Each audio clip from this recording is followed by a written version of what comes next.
তো আজকে আপনাদের সাথে আমি একটা আমেরিকান শাক ভাজি শেয়ার করব।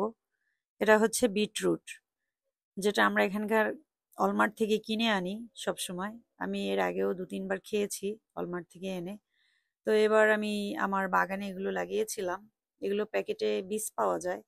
তো বীজ কিনে এনে হয়তো সবগুলো আলাদা আলাদা করে লাগায় না ছিটিয়ে লাগায়, আই ডোন্ট নো, বাট আমি কি করছি, সব বীজগুলোকে এক জায়গাতে ফেলে রেখেছি, যার কারণে আমার বিটের সাইজগুলো খুবই ছোট হয়েছে আর শাকগুলো বড় হয়ে গেছে। তো বিট মনে হয় আর হবে না, সিজন যেহেতু শেষ। এই যে ছোট ছোট হয়েছে। তো আজকে আমি চিন্তা করলাম একটু শাক ভাজি করবো, তো এখান থেকে আমি তুলে নিই। তো আমি বেছে বেছে কিছু বড় দেখে তুলে নিচ্ছিলাম। বিটটা দিয়ে সালাদ খাওয়া যায়, ডিটক্সাইড ওয়াটার করে খাওয়া যায়, আর শাকটা ভাজি করে খেতে খুব ভাল লাগে। একদম অর্গানিক ফ্রেশ, এটা রান্না করলে একদম নরম হয়ে যায়। তো আমি এগুলোকে তুলে এনে তারপরে বেছে ধুয়ে পরিষ্কার করে ছোট ছোট পিস করে কেটে নিলাম। আমি খুব ছোট পিস করতে পারি না, ছুরি দিয়ে যতটুকু পেরেছি করে নিয়েছি। বাট এটা সেদ্ধ হয়ে যায়। আর নর্মালি আমাদের দেশের শাকের মতো এটাতে আমি পেঁয়াজ রসুন আর আমার বাগানের নাগামরিচ ওগুলো দিয়ে একটু ভেজে নিচ্ছি।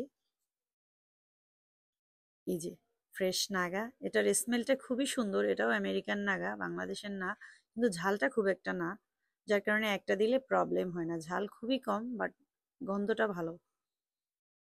তো আমার মশলাগুলো ভাজা হয়ে গেছে, এখন আমি শাকটাকে দিয়ে দিলাম। এই অল্প একটু হয়ে যায়, দেখতে অনেক বেশি মনে হয়, বাট এটা থেকে প্রচুর পানি বের হবে। এখন আমি একটু লবণ দিয়ে দিলাম। আর এখানে যেটা আমি করি, এটার সাথে আমি 1 প্যাকেট পরিমাণে একদম ফ্রেশ ফ্রোজেন করা পালং শাক, যেটা আমি ওয়ালমার্ট থেকে কিনে আনি, এটা একদম ধোয়া কাটা থাকে, ওটা আমি অ্যাড করে দিই। পালং শাকটা যেহেতু নরম, ওটার সাথে এটা আরো নরম হয়ে যায়, যার কারণে দুটো মিক্স করে রান্না করলে খেতে খুবই ভালো লাগে।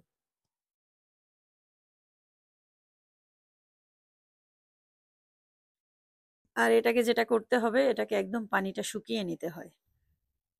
এটার ভিতরে পানি থাকে, পানিটা একদম আস্তে আস্তে করে শুকিয়ে নিতে হয়, তখন শাকটা খেতে খুব ভালো লাগে। আজকে আমি এটাতে চিংড়ি মাছ ইউজ করিনি, বিকজ আমি লাউ দিয়ে অলরেডি চিংড়ি মাছ করেছি।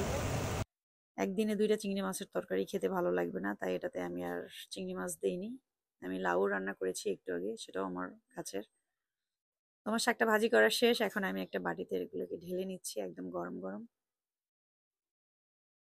এখানে যেহেতু বাংলাদেশি শাক আমি পাই না, তাই আমার বাগান থেকে আমি আমেরিকান শাকই আজকে ভেজে নিলাম।